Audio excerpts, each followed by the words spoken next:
If you are enjoying teaching through emotions, you should go check out Those Who Can't Teach Anymore.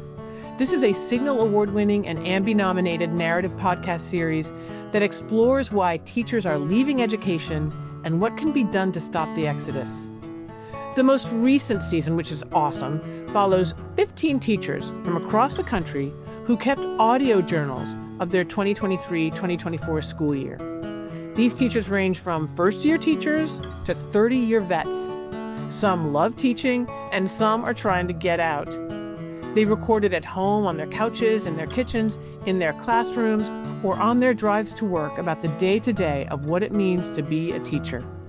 In each episode, host and English teacher Charles Fournier, who is a fantastic, lovely man, combines these teacher stories with research. He does such a good job to give a realistic look at the year in the life of teachers.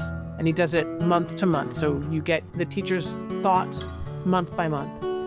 Listen to get a better understanding of what teachers are going through, or to find solidarity in the fact that you are not alone in what you are experiencing in the classroom. You can hear both seasons of Those Who Can't Teach Anymore, probably in the same place you're listening to this very podcast.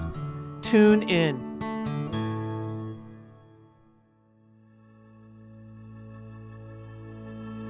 When this started, I confess I did not understand. I guess maybe that's how it all turned out to be. Well, such a mess. If you're new here, welcome. I'm Betsy Burris, a teacher educator and psycho coach. Every week, I podcast or write on Substack about using your emotions to feel better and teach better. Sometimes you'll hear stories of educators as told to me or sent into the Teaching Through Emotions hotline, all of them discussed with me and my co-host, Joe Johnson. And sometimes you'll hear an interview with someone who offers an interesting perspective on teaching and learning. We unpack it all here on the feed and on Substack. I'm so glad you're here. So hello, Joe. Hello, Betsy B. How you doing? Well, Joe, we have a treat today. Oh, boy. What we're talking about today is what I'm calling the Meow Kid. It's a story about the furry phenomenon. Yeah, the furry business. Boy, that was running around all over the place, rumor-wise, that every school was putting in the litter boxes and all that. I kept hearing that from every direction for a certain period there. Yeah. I think I heard that too, in fact. I mean, I do not want to be dismissive or judgmental. Mm-hmm. Undoubtedly, furries are gaining a lot. Well, we'll talk about it, what this might mean, but putting litter boxes into schools, that's interesting. It was always 2 towns away. Oh, no, I know somebody who knows somebody who works there. It was always the rumor, and put in a litter box. Yeah, from what I understand, it's just been thoroughly debunked. Yeah. Like, no, that did not happen. Good. I'm glad to hear that. I mean, of all the things to accommodate to furries and litter boxes, I can say that this story makes more sense to me since I've spent some time in Central Park. I spent a lot of time in Central Park last year, as you know, and I saw people wearing like tails and headbands with furry ears and stuff. Yeah. And I was like, huh. But then realized, oh, this is an identity. It's something that really works for these people. And I enjoyed smiling at them and, moving on. I really don't mind when people do what feels right to them. No harm, no foul, no problem. But I am thinking about those guys that I saw in Central Park as I think about this story, which happened many years ago. It happened probably during COVID, which now is starting to feel like ancient history. Yeah. Though it was only maybe 5 years ago. Okay, so this is an episode about a furry. It's also an episode about a teacher who is about really ready to quit. And I can't remember when this happened. It was years ago. But this episode is dropping at the kind of endish of January. And I wonder, given your experience, is January one of those times in the school year where, the joy of the holiday season is wearing off and teachers are starting to feel burned out again? Does that seem like a time when teachers might be like, you know what, I'm done? I mean, I know that October is a slump month for teachers, but what's January like? Is that a time when teachers are like, you know what, I'm ready to quit? the break has worn off. The second honeymoon period is over. I'm done. Yeah. Anything like that? The 1 month that I had never myself kind of broken it down into, here comes the time of year when this happens. I had, but some teacher or other at some point pointed out to me that March is a really long month. Yeah, And yeah, I that think makes sense. that's true. March is the one that for me there's no built-in break. There out here we do, I guess, a February break that's a week long. There's an April break that's a week long. There's a Christmas break, but March just has nothing. It's this Yeah, long, right. bleak. Long slog. Yeah. So January, I think I'm probably, at least my batteries are still recharged from the holidays, but March is the Cool. tough one. Yeah, well, maybe we should have dropped this one in March. But in any case, it's still relevant. It's about a teacher who's ready to quit, but it's about a furry. And, furries might be really lovely to hear about in January. Let's do it, Joe. Let's go. I'm going to tell you a little bit about this teacher and the student. The teacher's name is Shelley. Okay. And when this story happened, she was having a really hard time. In fact, she contacted me on a day when she was in such bad shape that she said, I want to go home and quit. I want to talk to my husband. I want to say I quit. I quit today, this very day. Wow. And we met and talked about her experience and came up with a plan of action that ended up helping her a lot. But she was at the edge. She herself was having a tough time. I can't remember what was going on in her life, but she had a bunch of kids that she said were pushing her buttons and just making it so hard for her to want to stay in the classroom. And this one kid, whose name is Ryan, we'll call him Ryan, the furry, was a kid who was constantly disrupting the classroom. And he was doing it, I guess, in a number of ways, but one of the ways was that he was meowing. He was meowing. When Shelley told me this story, I had not heard of furries. She did not refer to this kid as a furry. Oh, she didn't? But no, she didn't. So for me, it was like, what? Meowing? Like, what the hell? What? That makes no sense at all. Since then, I must tell you, I have had other teachers, at least one other teacher mentioned to me students who meow in their classroom. So it feels like it's a thing, and now we know why, because I guess they're furries too, and they probably wanted their kitty litters, so they could go paw around in them. So when you call this kid a furry, is that the conclusion that was eventually arrived at, or is that just kind of how it... It's what I'm calling the kid now based on his behavior, so the meowing. And Shelley also told me that he often wore full-on cat costumes to school, which apparently are called, what are they called? Fursuits. When he wore his fursuit, Shelley noticed that he was calmer. He actually had calmer behavior. When he had his fursuit on and was actually, I guess, embodying his fursona is what it's called. Fursona. Really? No, I've only heard about this as like a sexual thing, but is this just like a lifestyle thing, the furriness? It's funny. I looked it up. That's how I know about fursuit and fursona. I looked it up and it doesn't seem sexual to me. It probably is at some level, but what I read on the internet, and God knows it was probably AI generated and therefore possibly wrong, but it felt more like a Comic-Con kind of thing, like an identity, like identify with this superhero or this comic character, and I'm going to wear this outfit, and it makes me feel, it's my fursona, my persona. It actually gives me a mask that I can really identify with and makes me feel safe. Something like that. That's the feeling I got from online. I mean, listeners, if you know anything at all about furries, if you yourself are a furry, could you just enlighten us? Like, Joe and I'll speak for myself, Joe. I'm old. I don't know this shit. I mean, I want to be open-minded, but I don't get it. I don't know it. And I might be completely misrepresenting this as some sort of innocent thing when in fact it's some dank, dark, sexual, perversion. I don't know. I don't know either. All right. How old is this kid, by the way? High school. I can't remember. Probably 10th grade, 9th or 10th grade.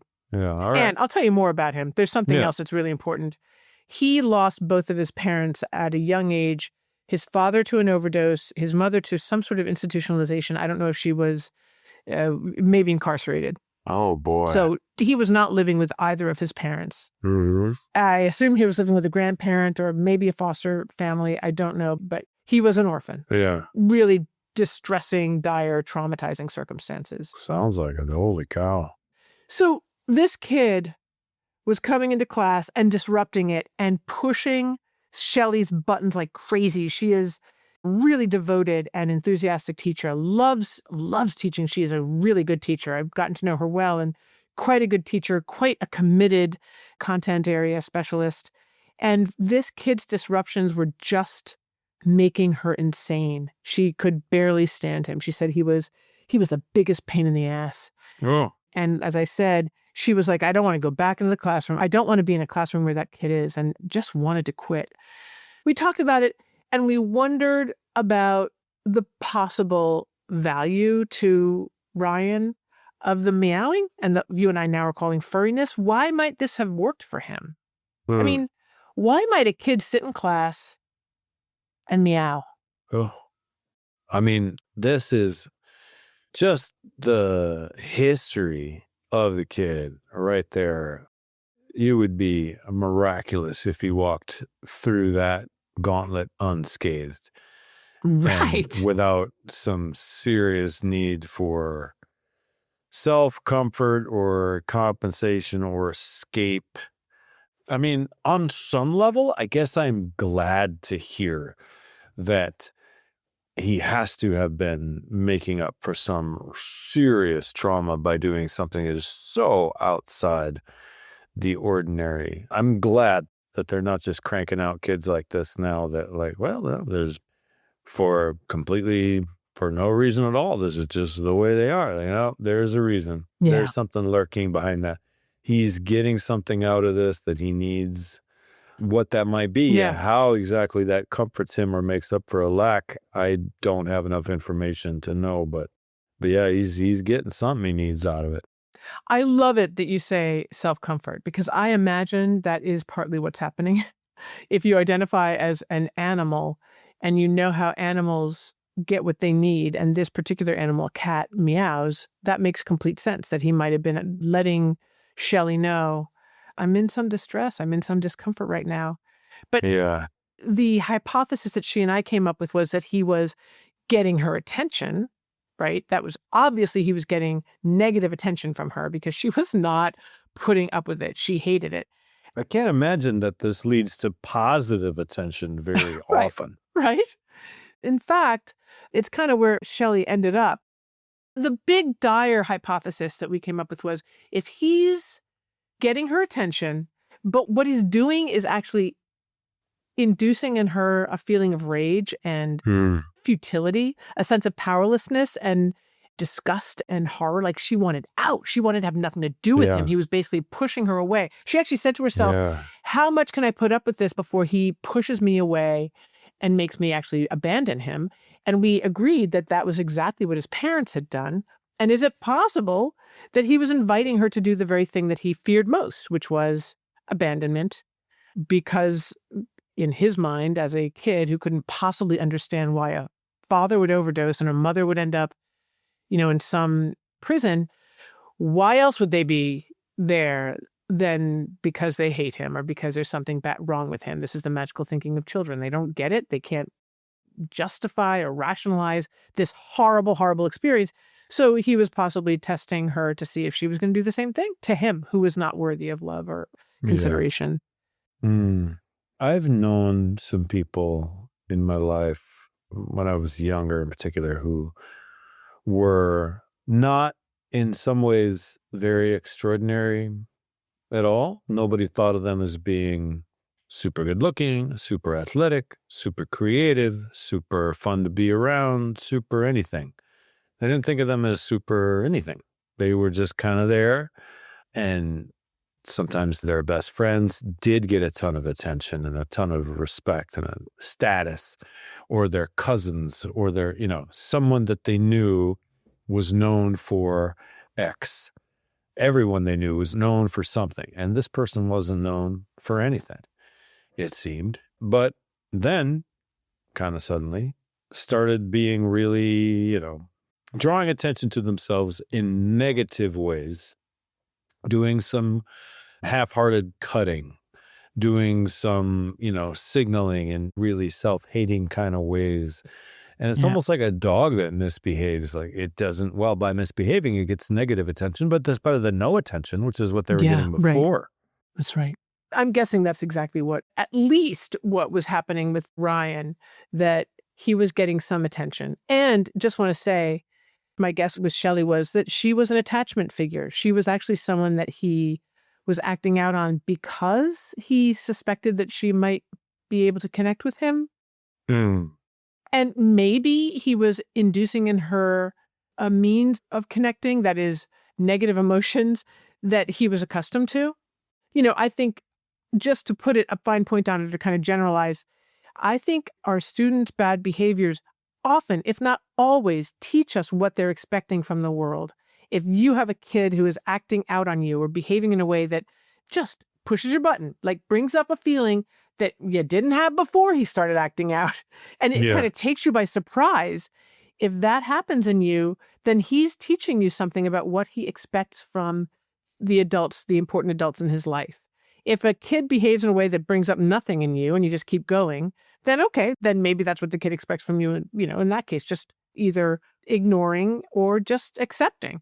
But this kid was teaching Shelley, we guessed, that he expected to be reviled, to be hated and rejected and pushed away. Wow. Even though Shelley's feelings are he was pushing her away. And I don't right? know whether this is psychologically how such things work, but I do know in other contexts, say kids who don't want to be the kid who can't do it. So they prefer to be the kid who won't do it. Yeah. It becomes a defiance thing. It becomes a you can't make me kind of thing because they know I have tried and it doesn't work. I don't get this. So rather than be the kid who can't, I'll be the kid who won't. And it reminds me of this. I'm going to be the kid that nobody can stand because of the meowing, rather than the kid that nobody can stand because of who I am. Lovely. Lovely.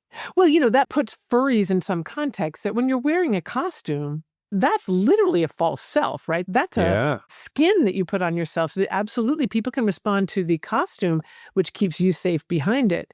I think a really good hypothesis on your part, Joe, that it would be, so they hate me because of my meowing, not because of who I am, which is what he probably suspected. Oh. So, we're kind of imagining a child or a teenager. Maybe he was a middle schooler. I can't remember, but he wasn't old. Yeah. And this had happened to him at a very formative age, losing his parents, that he was definitely teaching Shelley something about himself and about his needs from her. He was teaching Shelley something about himself, a lot about himself. And Shelley's responses to him were also teaching her about himself and about herself.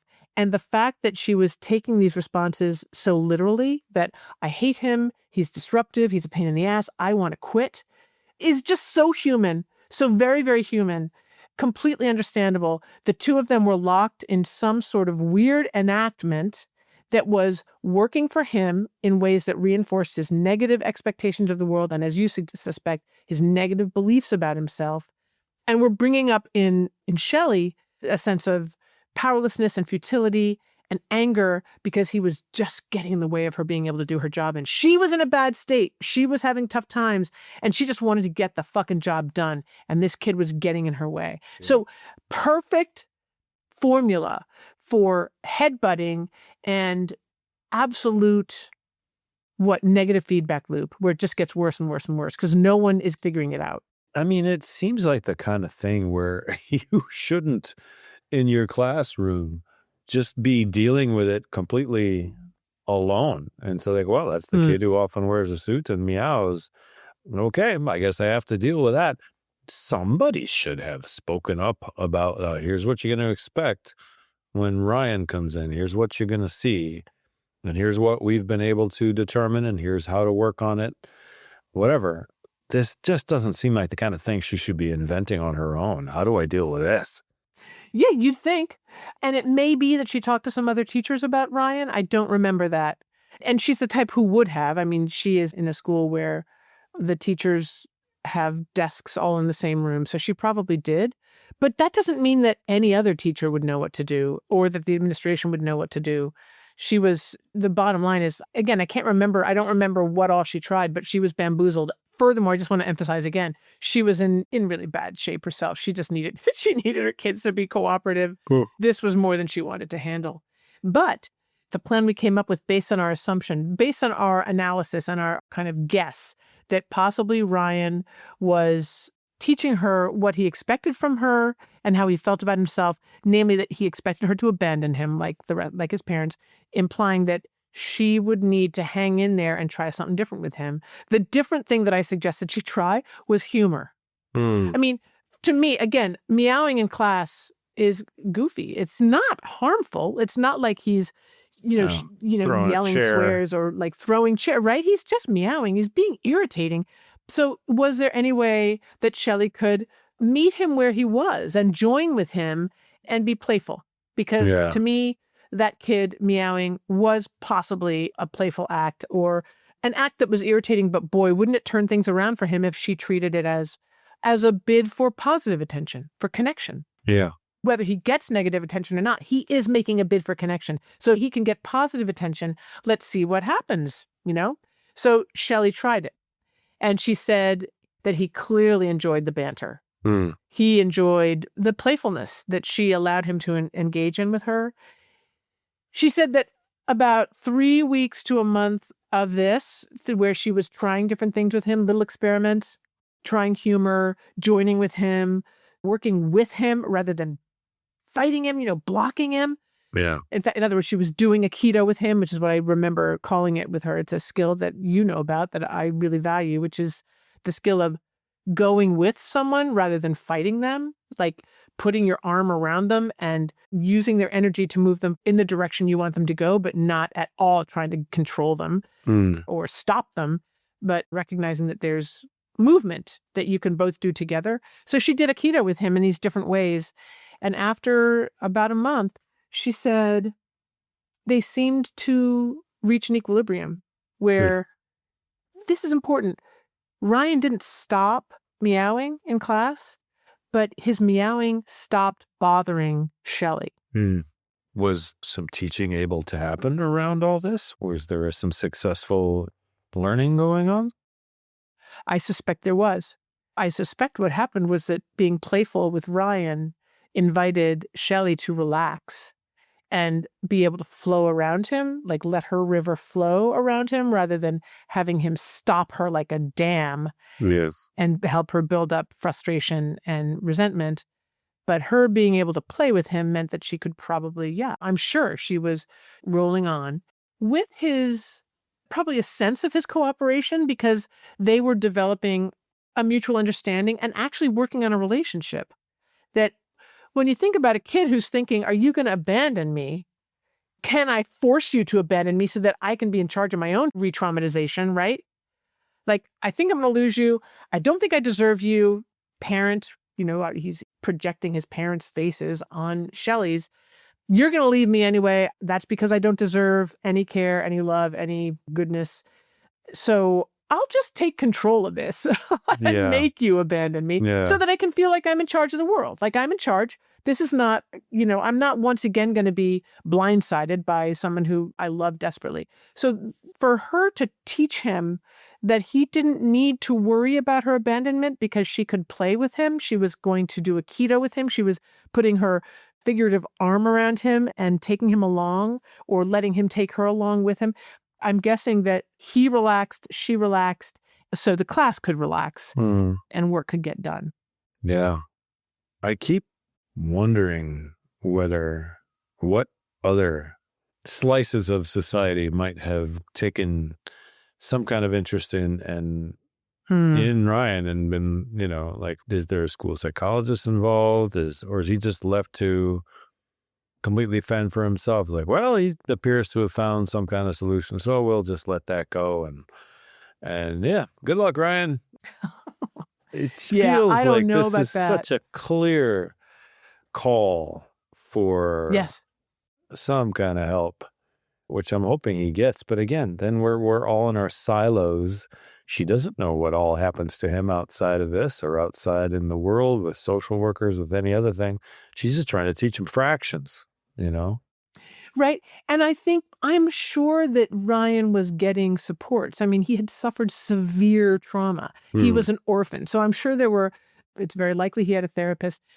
that doesn't change the fact that he was acting out in class. Yeah. So for teachers' purposes, it would be great if other people could have taken care of Ryan and he wouldn't have felt the need to meow.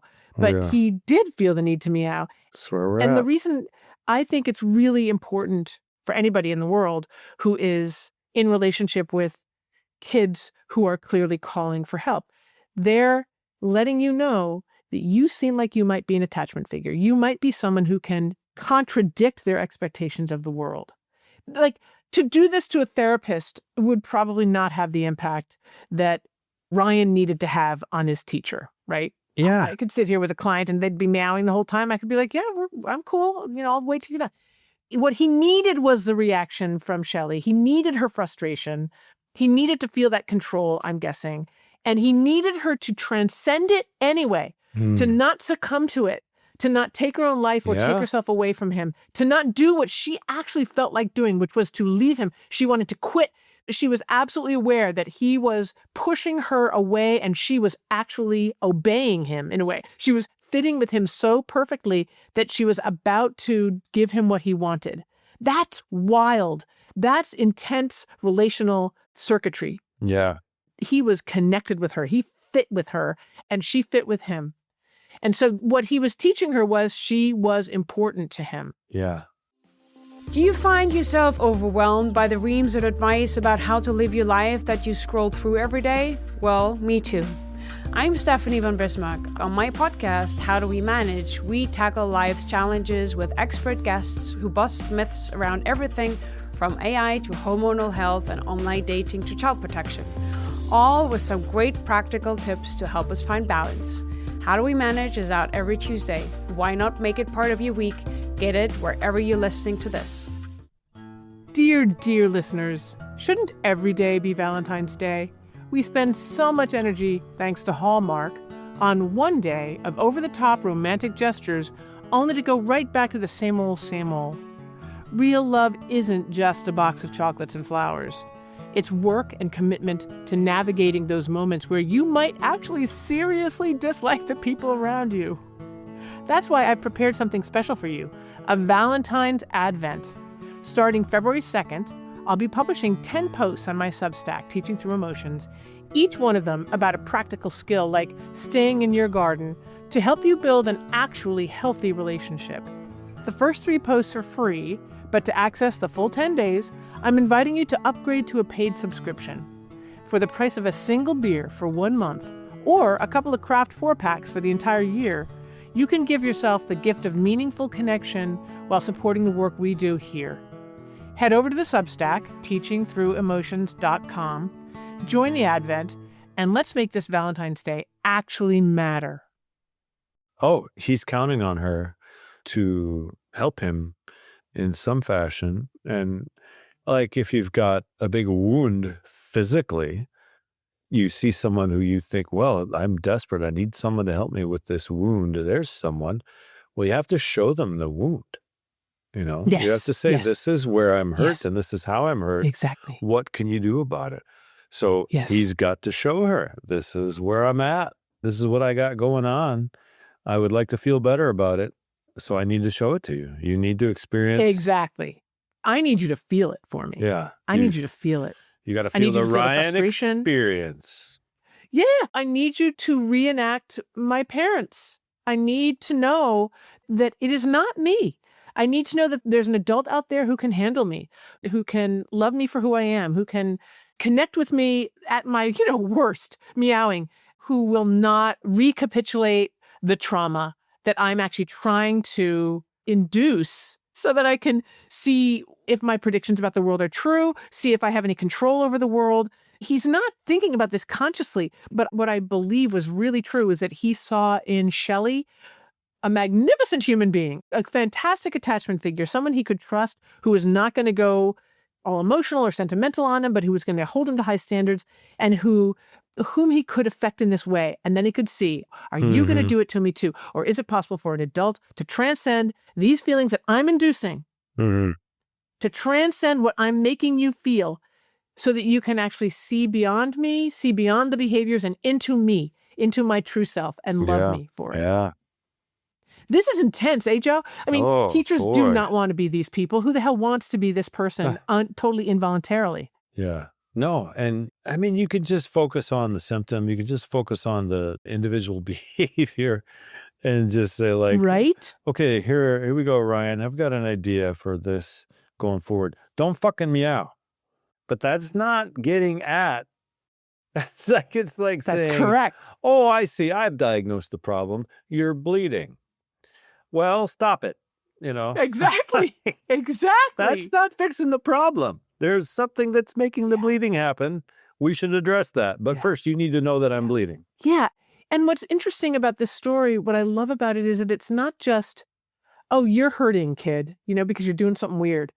It's, I'm hurting. And teachers who get into these kinds of relationships, this kind of plug and outlet where a kid plugs into you and completes the circuit and you guys, the electricity is flowing and it's bad. When this happens to teachers, when we start feeling like we hate that student, which she was basically feeling, we believe that. We believe that we hate that student. We believe that hatred is what we're feeling and either feel bad about ourselves for hating or just want that kid out of my fucking classroom. Yeah. Get out, right? Yeah. As opposed to thinking, this is all data. It's all data. And I can make sense of it dynamically, psychodynamically. And the beauty of this kind of data, my feelings, my intense feelings of wanting to quit and wanting to abandon this child, those feelings are crucial for my being able to strengthen my relationship with him. Yeah. Not just for his sake, because I can't solve this kid's problem. No, it's not your job to fix any kid, but it is your job to teach them. And it's your job to teach everyone else in the classroom. And if you've got a disruptor whom you're just tempted to flick out of the room every time he meows, or you're going to quit, it's either him or you that's gone, then you're missing the point entirely. It's the relationship that needs to be strengthened. And the way you strengthen a relationship with someone you want to hate is to do exactly the kind of work that Shelley and I did, that you and I do here. And that is to figure out what that kid might be teaching you about himself and about yourself. I really do not have the kind of attitude toward really odd, aberrant behavior like that. Well, hey, that's just how he is. And that's just as good a way to be as anybody else. So we're just going to accept him completely for his, meowing self. It just seems logical to me that this is something that he'd be better off not doing. But of course, you don't just not do it. Whatever the trauma and the damage that brought this about, boy, that needs to be addressed. But I don't know why, but I think of this as a math situation. This is 45 minutes a day for this year. And that's not enough. The damage and the experience that he's lived through takes way more than that. And in the meantime, all she's there to do is try to honestly teach him and try to see him and value him and make him feel as safe as you can during that time. That's her relationship with him. That's all. That is correct. Her job is to teach him and to teach the other students in the class. Yeah, exactly. And when he's disrupting class, she is tempted, and so many teachers are tempted to go nuclear, to be like, you're out. Right. And as I said, in her case, it was either he's out or I'm out, basically. Yeah. She had to escape. She had to get away from the experience. And of course, Ryan needed and needs incredible support because of what he went through. Mm-hmm. The bottom line here, though, is that he's going to bring it wherever he is. Wherever he goes, he's bringing this shit. And he's trying different approaches of both discharging what's going on inside himself and testing the world. That's, the good news is that he's still testing, that he hasn't just either stopped going to school, right, or goes to school and sits in the back with his hoodie over his face and does nothing, right? Like becomes someone who is either completely unresponsive or potentially building up a head of steam and heading towards violence, right? Yeah. But this child was giving, somebody else. To somebody else, exactly. He was releasing his pressure, apparently on a regular basis with his meowing. He had faith in the world outside of him that maybe someone, namely in this case, Shelley, would contradict his expectations, treat him like a real person, like a worthwhile child who clearly needed help and attention, positive attention. And he chose the right teacher because she was totally open to that and able to understand it.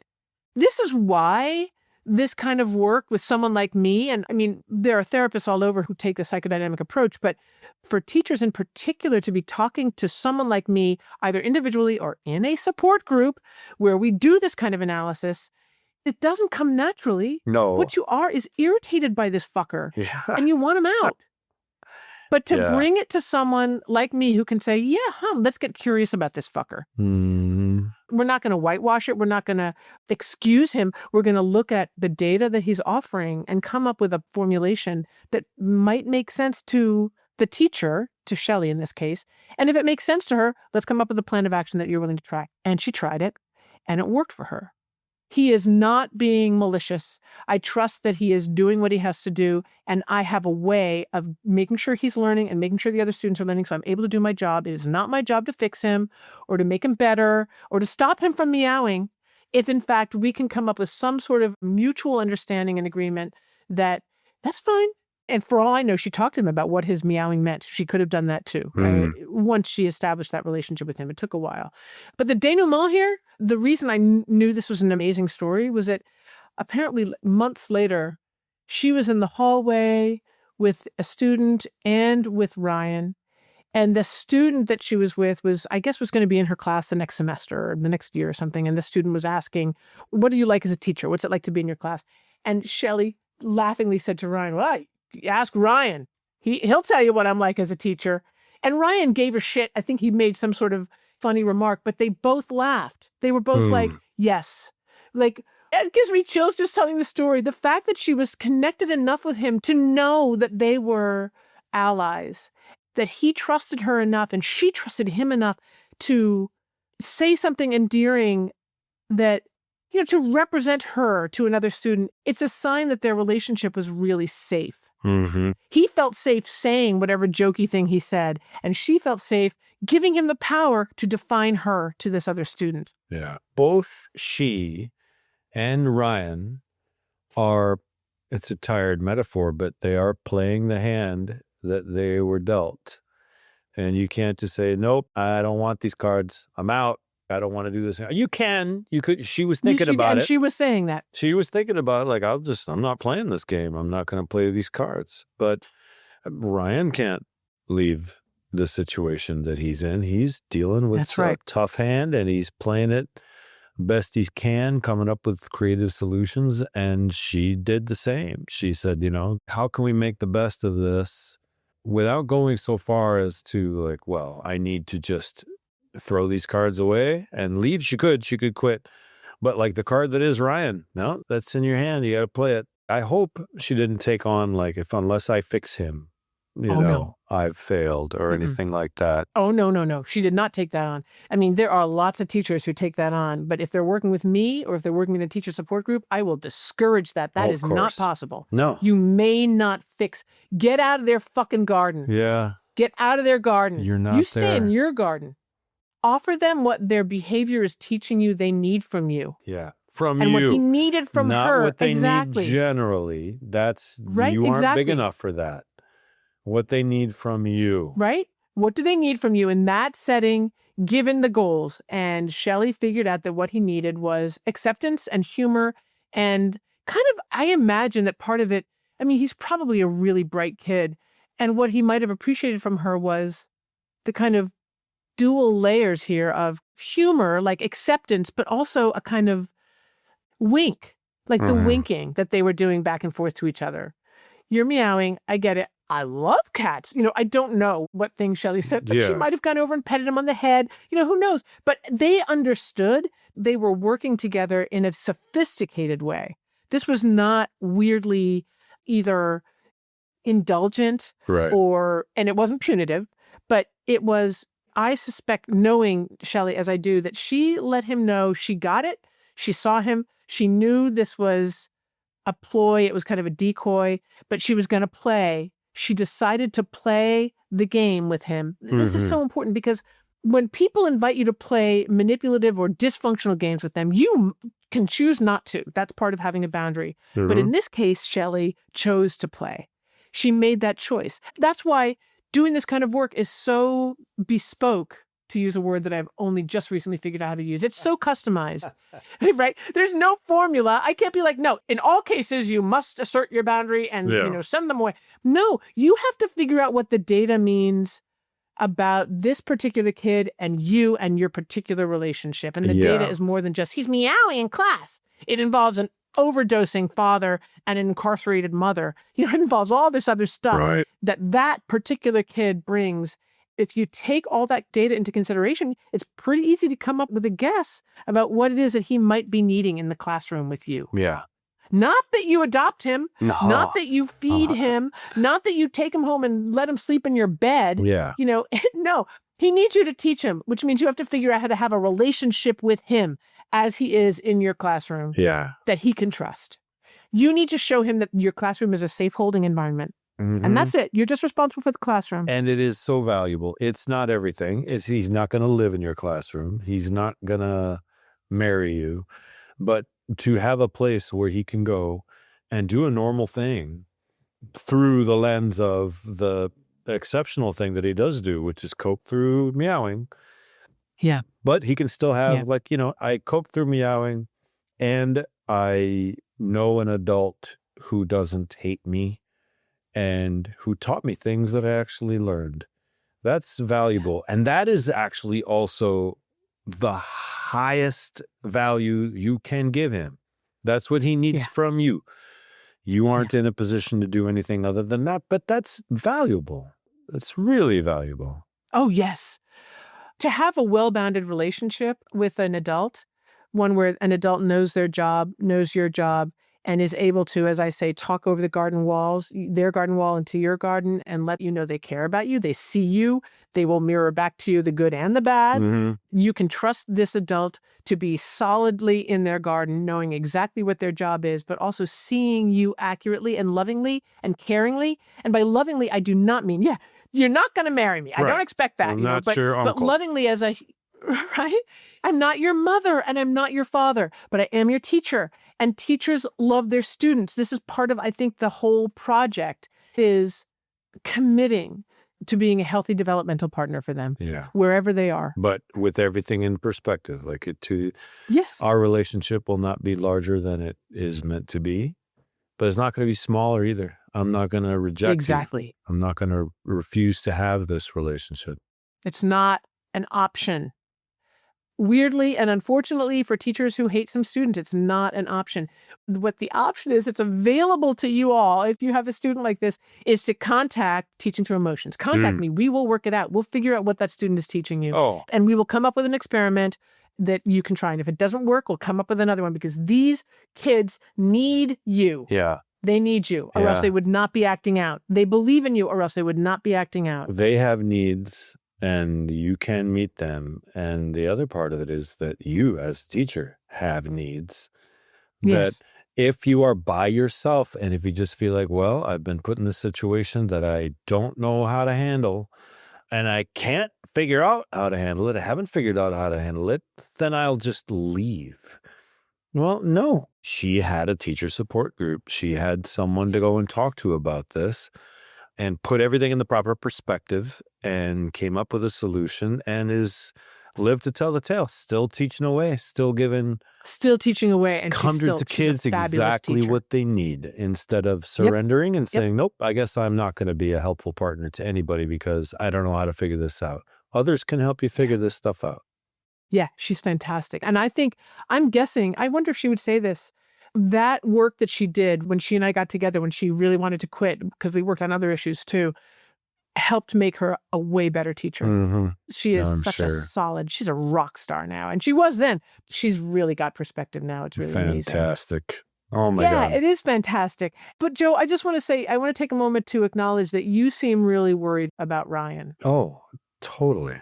Like, where is this kid going to get the help he needs? Yeah. I am. I think about those kids a lot. The kids that I see who are clearly needy, and you'd love on some level to just fix everybody and adopt everybody and dive in neck deep to all of their issues and fix them.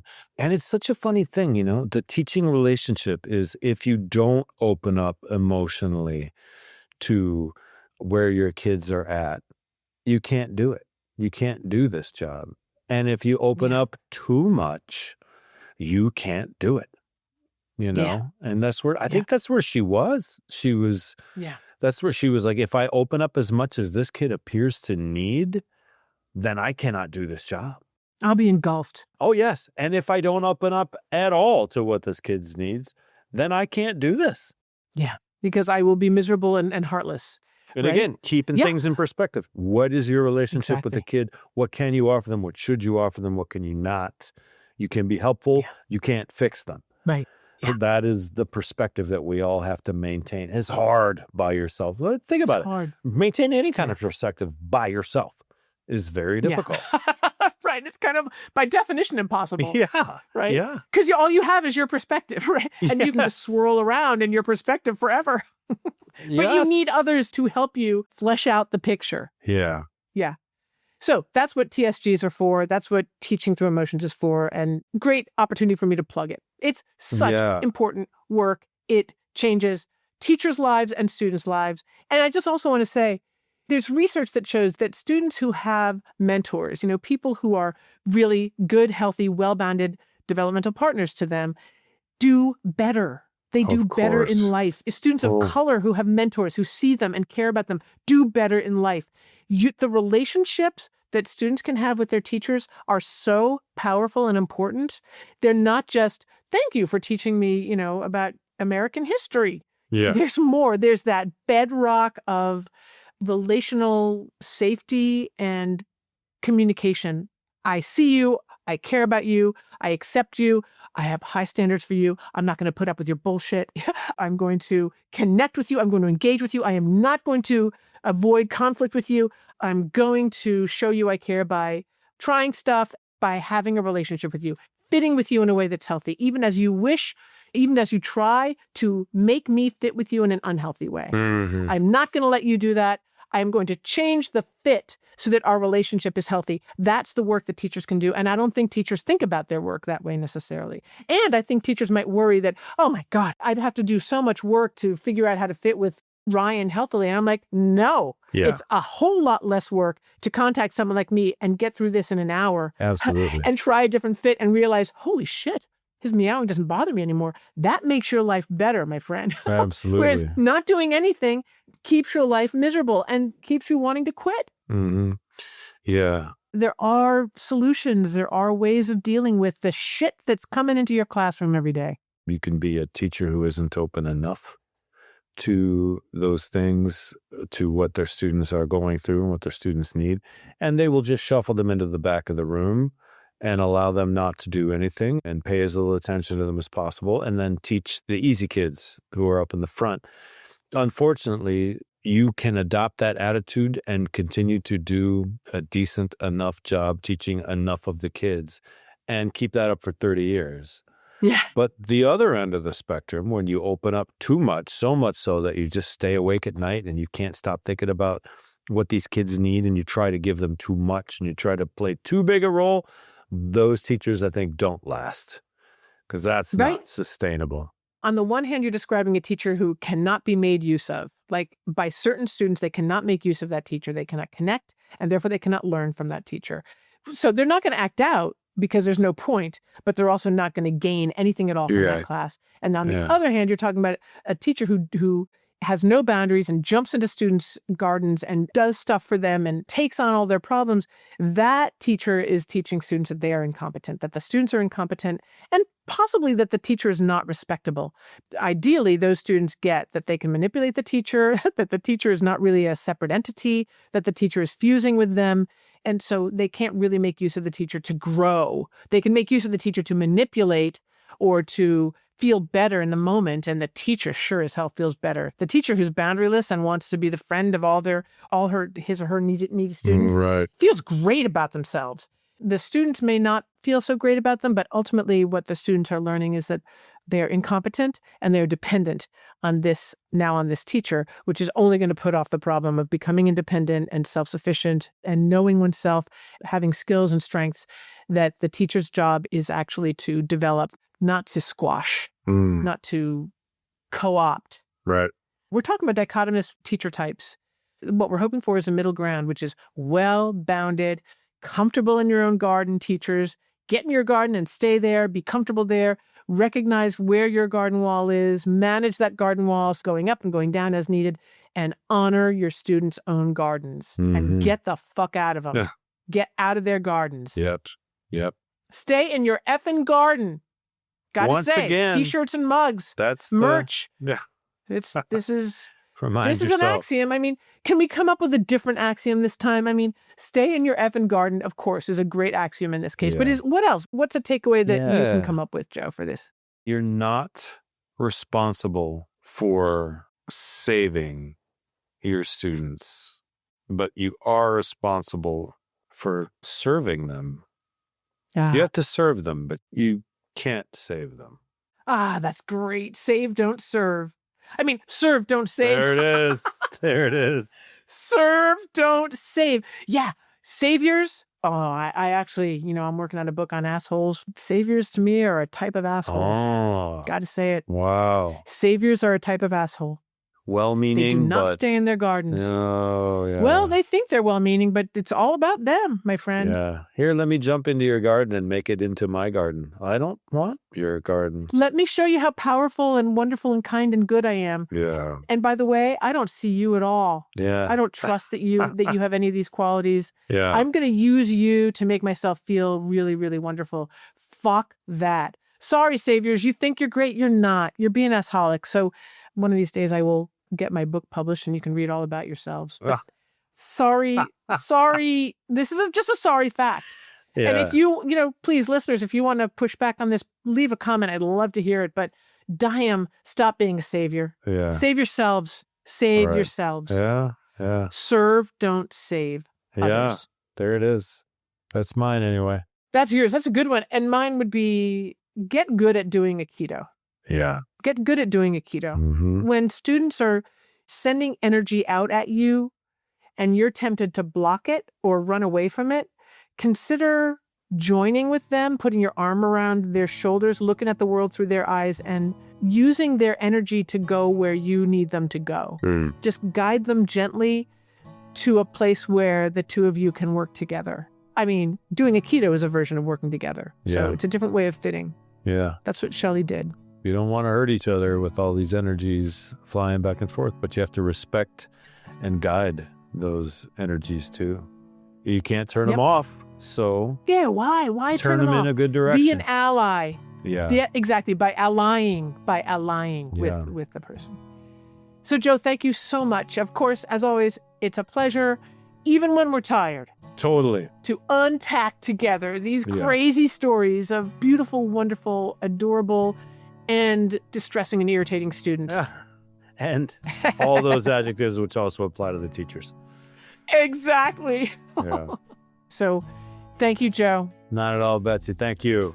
Thanks again. Fun as always. Bye. Bye-bye. TTE is a Podvision production, created and hosted by me, Betsy Burris, and co-hosted by Joe Johnson. Production and audience development support from Julian Androkaya and Andrea Koskai. Crucial editing by Brad Wells. And the music, which makes me smile and dance every time I hear it, by Tom Burris of Jabbering Trout. Thanks one and all. If you like this episode, text it to a friend. And if you haven't already, sign up for my Substack, where you can become a paid subscriber and get all kinds of goodies, including exclusive podcast episodes that will change your life. That's teachingthroughemotions.com. Thank you for listening. It's all true. It's all